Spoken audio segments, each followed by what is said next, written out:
ईमानदार और एक व्यवस्थित बालक के रूप में और लोगों को लगने लगा था भगवान बिरसा मुंडा एक ऐसा बालक है जो कहीं न कहीं लोगों के दिमाग में लगने लग गया था कि ये कहीं न कहीं ऐसा बालक आगे चल के कुछ बनेगा। भगवान बिरसा मुंडा का जन्म अपने दोस्तों के साथ बाल्यावस्था में घूमने फिरने, बकरियां चराने और गिल्ली डंडे और गोफन चलाने, तीर कमान चलाने के लिए जब जंगल में गए तो उन्होंने ये सारी चीजें सीखी। उसके बाद में भगवान बिरसा मुंडा का बचपन में जब उनको उनके मामा के गांव में भेजा गया और वहां पे जाके उन्होंने अपनी क्रिश्चियन स्कूल में पढ़ाई जारी की। जब उनकी पढ़ाई पूरी हुई उसके बाद में जब भगवान बिरसा मुंडा वहां से जब निकल के आए तो जब उन्होंने देखा कि आदिवासी क्षेत्रों में अंग्रेज सरकार द्वारा, अंग्रेज की शासन की नीतियों द्वारा आदिवासियों के साथ, गुंडाओं के साथ अन्याय, अत्याचार, शोषण,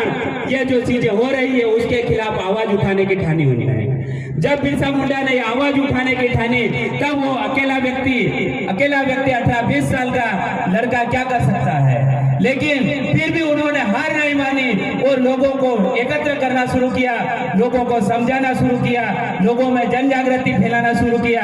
धीरे धीरे लोग उनकी बातें सुनने लगे और लोगों को समझ आने लगा कि अंग्रेज नीतियों के खिलाफ हमको आवाज उठाना चाहिए।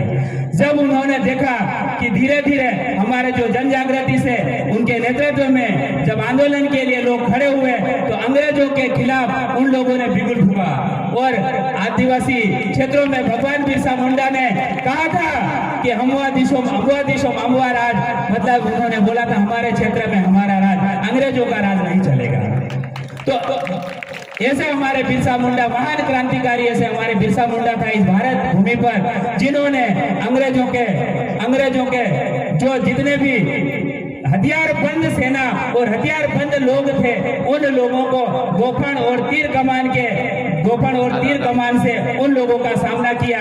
यह एक बहुत बड़ी बात है क्योंकि बंदूक और हथियार और उनका तीर कमान से सामना करना बहुत बड़ी बात हो जाती है। उनके जो भी लड़ाकू थे इतने तेज और तर्राट थे, अंग्रेजों को लुहा लिया और अंग्रेजों को वहां से हटाया। तो वहां से अंग्रेजों द्वारा जो भी शासन की नीतियां थी, शासन के उनके जो अंग्रेज सरकार के जो कार्य थे उनको बंद करना पड़ा और उनको वहां पर आदिवासियों के हक में निर्णय लेना पड़ा और आदिवासियों के हित के निर्णय लेना पड़ा। और अंग्रेजों ने सोचा कि इन आदिवासी क्षेत्रों में बिरसा मुंडा के होते हुए हम राज नहीं कर सकते। यह बहुत बड़ी बात है। अंग्रेजों ने सोच लिया था बिरसा मुंडा इस धरती पे है, जब तक हमारा राज नहीं चल सकता। तो बिरसा मुंडा को उन लोगों ने जब धोखे से गिरफ्तार किया गया और फिर उनको जेल में डाल दिया गया। जेल में डालने के बाद भी भगवान बिरसा मुंडा ने बोला कि हम इस जल, जंगल और जमीन के मालिक है। अंग्रेजों ने बोला कि तू इस धरती का मालिक नहीं है, फिर भी बिरसा मुंडा बोला कि हम इस जल, जंगल के मालिक है। और अंग्रेजों द्वारा लगातार उनको टार्चर किया गया, उनको जेल में उनकी चमड़ी उधेड़ी गई, उनकी खरोंदी गई, उसके बाद उसको प्रताड़ित कर करके उनको फांसी की सजा दी गई। उसके बाद भी उन्होंने आखिरी सांस तक बोला तो इस देश के मालिक है हम लोग। क्या है इस देश के हम लोग मालिक है और जल, जंगल, जमीन के आदिवासी इस धरती के मालिक है। तो ऐसे हमारे महान क्रांतिकारी भगवान बिरसा मुंडा थे जिनकी आज हमारे यहाँ बीच में जन्म जयंती मनाई जा रही है। आज हमारे जो दूर दूर से पधारे सभी साथी भगवान बिरसा मुंडा के बारे में और भी आप लोगों को बताएंगे और बहुत सारी जो उनके मेरे से जितना हो सके बिरसा मुंडा जी के, भगवान बिरसा मुंडा जी के बारे में आपको बताया। और भी जो हमारे कार्यकर्ता हैं और जो हमारे वरिष्ठ मार्गदर्शक साथी हैं और आप लोगों को भगवान बिरसा मुंडा के बारे में बताएंगे। भगवान बिरसा मुंडा के साथ में इतिहास पर आप जाइए। भगवान बिरसा मुंडा जब अंग्रेज सरकार के 200 साल तक हमारे भारत देश पर राज चल रहा था, अंग्रेज जब 200 साल तक राज कर रहे थे, जब अंग्रेजों से लड़ाई लड़ने वाले लोग कौन थे? बताइए कौन लोग थे? आदिवासी लोग थे। जितनी लड़ाइयां लड़ी, आज इतिहास से आदिवासियों की लड़ाइयां गायब है। लेकिन आप देखिए इतिहास में 200 साल तक लड़ाई लड़ने वाले जो लोग थे वो आदिवासी लोग थे। और जो खून की नदियां बोलते, खून की नदियां भाई तो और किसी की नहीं थी, वो आदिवासियों की नहीं थी, हमारे पूर्वजों की नदियां, पूर्वजों के खून की नदियां थी। जब इतने सारे लोगों को मारा गया, इतने सारे लोगों ने अपने अधिकार के लिए लड़ाई लड़ी, जमीन के लिए लड़ाई लड़ी और कहीं न कहीं उनके कारण आज हमको हमारे क्षेत्र में वो अधिकार मिले हैं। लेकिन हमारे पूर्वजों के उस महान बलिदान को हमारे सभी युवा साथी, वरिष्ठ साथी भूलते जा रहे हैं। आज हमारे क्षेत्रों में हमारे जो हक अधिकार उनको बचाना तो ठीक है, उनको बचा नहीं पा रहे। उन लोगों ने तो मर के लागू करवाया था, हम तो जीते जी उनको बचा नहीं पा रहे। ये बड़े दुख की बात है। आज हमको उनके नक्शे कदम पे और उनके विचारों पर चल के आज बिरसा मुंडा के विचार आज पूरे मध्य प्रदेश में बिरसा मुंडा की जयंती गूंज रही है। आप लोगों को मालूम है उनका आगाज भोपाल की धरती पर भी हो चुका है, हुआ ना? भोपाल की धरती पर भी बिरसा मुंडा का आगाज हो चुका है। तो बिरसा मुंडा के विचार हम लोगों को जन जन तक पहुंचाना है। और बिरसा मुंडा ने जिस तरह सामाजिक नेतृत्व खड़ा किया था, जिस तरह आदिवासियों को एकत्रित किया था, जिस तरह आदिवासियों में जन जागृति फैलाई थी, उसी प्रकार हमारे सभी युवाओं की जिम्मेदारी है हर घर में, हर परिवार में, हर युवा में ये बिरसा मुंडा के विचार पैदा होना चाहिए और हमारी जन जागृति अनवरत चलती रहना चाहिए। और बिरसा मुंडा के जो विचार थे वो हमारे लोगों तक, हमारे आखिरी व्यक्ति तक पहुंचना चाहिए। उन्होंने जो अधिकार दिलाए वो अधिकारों को बचाने के लिए हम लोगों को अब आगे आना पड़ेगा।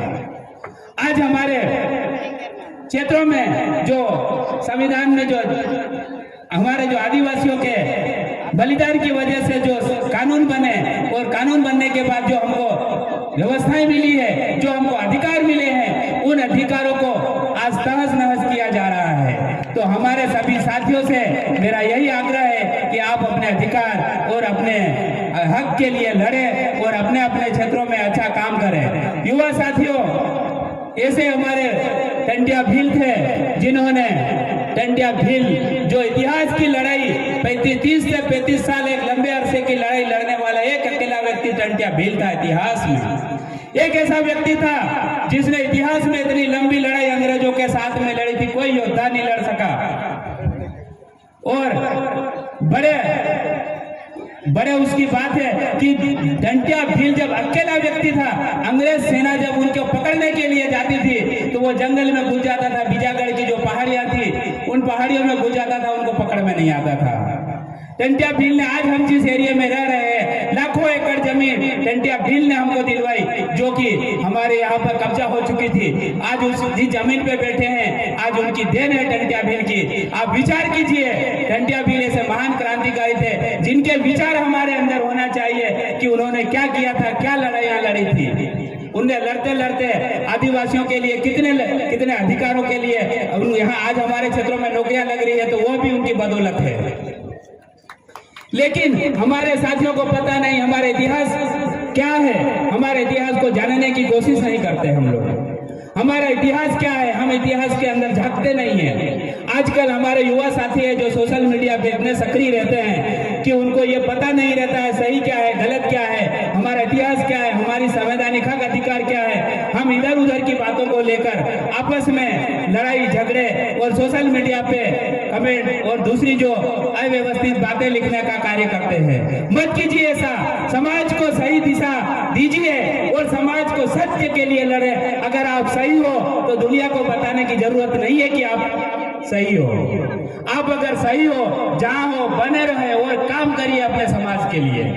आज आप लोगों को पता है हमारे क्षेत्रों में तरह तरह की समस्याएं खड़ी हो रही है।